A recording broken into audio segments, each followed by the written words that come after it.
A new article has come out for The Athletic that ranks Montreal top 6 in the NHL for what? For front office confidence. And that includes Habs fans and the general public's reaction to them. We got to get into what this means for Montreal and the exact ratings themselves. Plus, we have an awesome injury update about Kirby Dach and how he might be better than we expect coming back. And a nice little clip of Lane Hutson doing some phenomenal moves at a recent Bauer event. So stick around for all of that coming up on this episode of Habs Digest. Jesse, we're going to start with Lane Hutson. And we know he's crazy good, but it's been a little while since we've got our daily dose of Lane Hutson. Of course, he wasn't really there at the training camp. There's still some waiting left to do. He's going to have a great season with Montreal, but recently he participated in this new Bauer camp. There's a picture of him on Instagram. But not only that, we got a little clip for you guys as well. Take a look at these silky mitts. Not only the silky mitts, Jesse, but the snipe as well. Now, I know another Hab there, Jacob Fowler, was here at this thing, but it was just amazing to see Lane Hutson pull off those dangles. And the one thing about him, like, he is so shifty. Even these little things that maybe looks like it's in slow motion, but it's because he makes it look like it's slow motion, right? Even though it's like these little things, these split-second decisions are incredible. And just to have a defenseman with this kind of offensive talent is almost like a dream for Montreal Canadiens fans.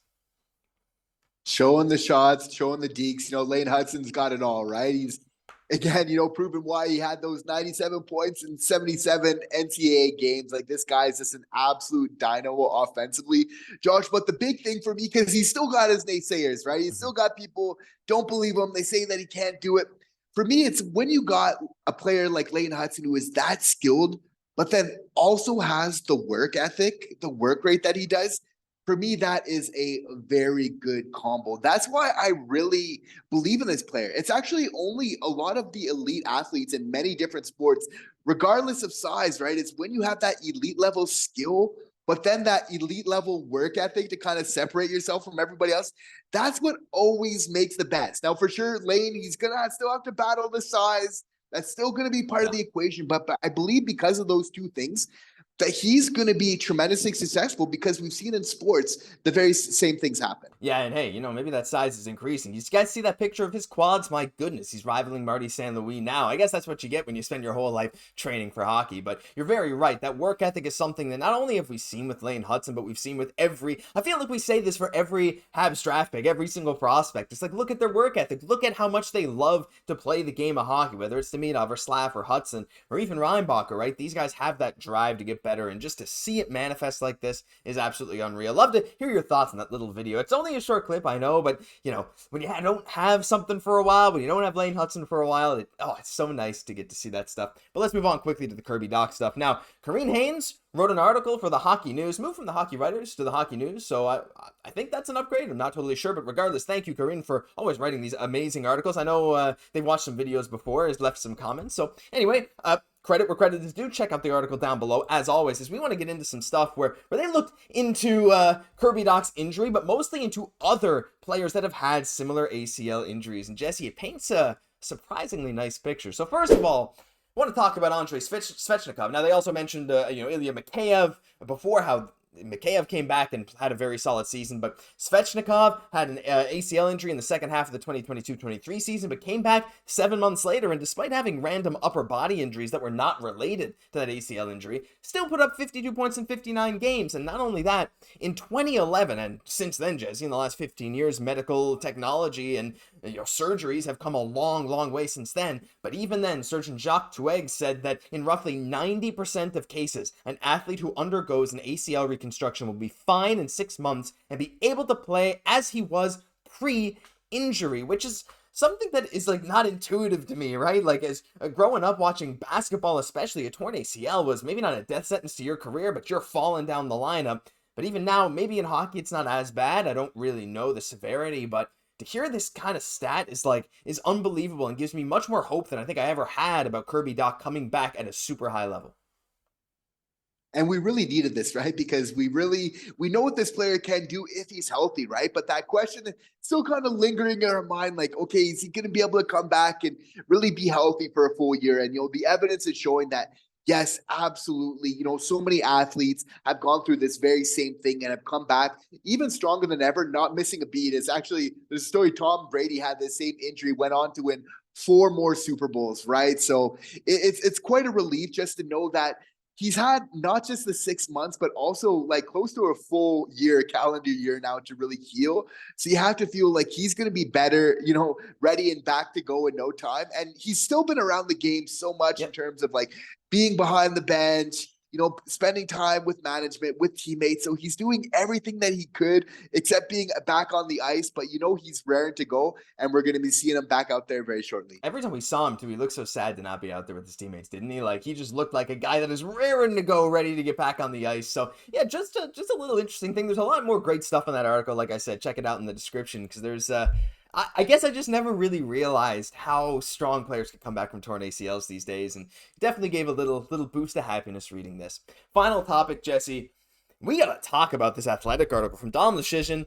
So basically what happened is they went through, I think it was 1,000 people voted on their own teams, voted on a bunch of different categories, letter grade from F to A or A+, whatever. And then there was also 250 people who did the rankings for every team, and they combined them to show them in a graphic. Now, where did Montreal rank in this little list here of NHL front office confidence rankings, how fans feel about every team? Well, they ranked 6th, Jesse. That's up from 14th last year. And if you notice, the fan base, well, we only have one category that is not ranked at least an A-, and that's a B- for free agency, which I think is more than fair, but 75% of the fan base say they now have more confidence in the front office this year than they did last year, and even 51% of the public said they have more confidence. Now, the public's a little harsher on roster building and free agency when compared to us fans, especially roster building. I think fans are a little more, maybe too hyped sometimes over what this roster looks like. Roster building, I get. I get why the public might have a bit lower because we haven't seen a winning team yet. But regardless, Jesse, when you look at this list, it's so cool to see this jump in confidence from last year even to this year, and every single year with Kent Hughes and Jeff Gorton in charge. And yeah, they had some very high praise from Montreal. Not only the article, not only our fans, but the NHL fan base is putting us up on a pedestal.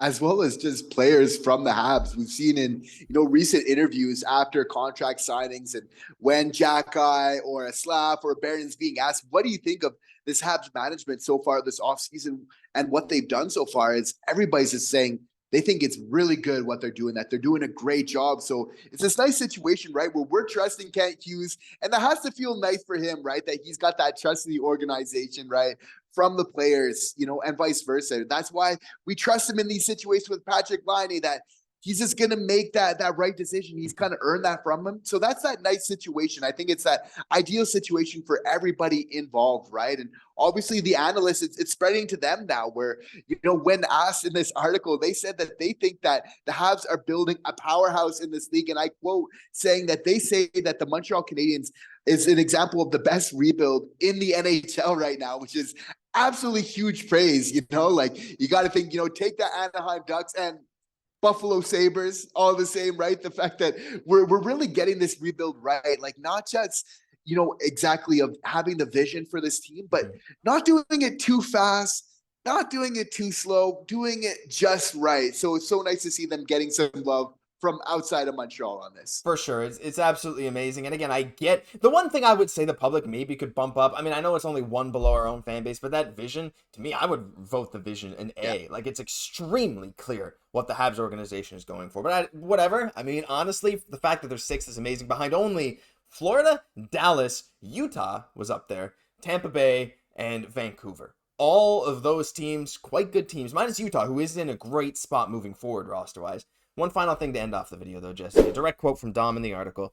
Time will tell if Montreal has the elite pieces necessary to win the Cup, but key players taking major leaps last year certainly adds more optimism. With Gorton and Hughes in charge, Canadiens fans have every reason to be optimistic about the future. They're doing things right, and they're doing things at the right pace, too. Let us know your thoughts on this ranking down below and what you'd have higher and lower. We'd love to hear from you, because that'll do it for this episode of Habs Digest. If you enjoyed, leave a like, comment, and subscribe to the channel, because over half of you watching are not subscribed, even at this point in the video. So if you wouldn't mind doing it, we'd really appreciate it.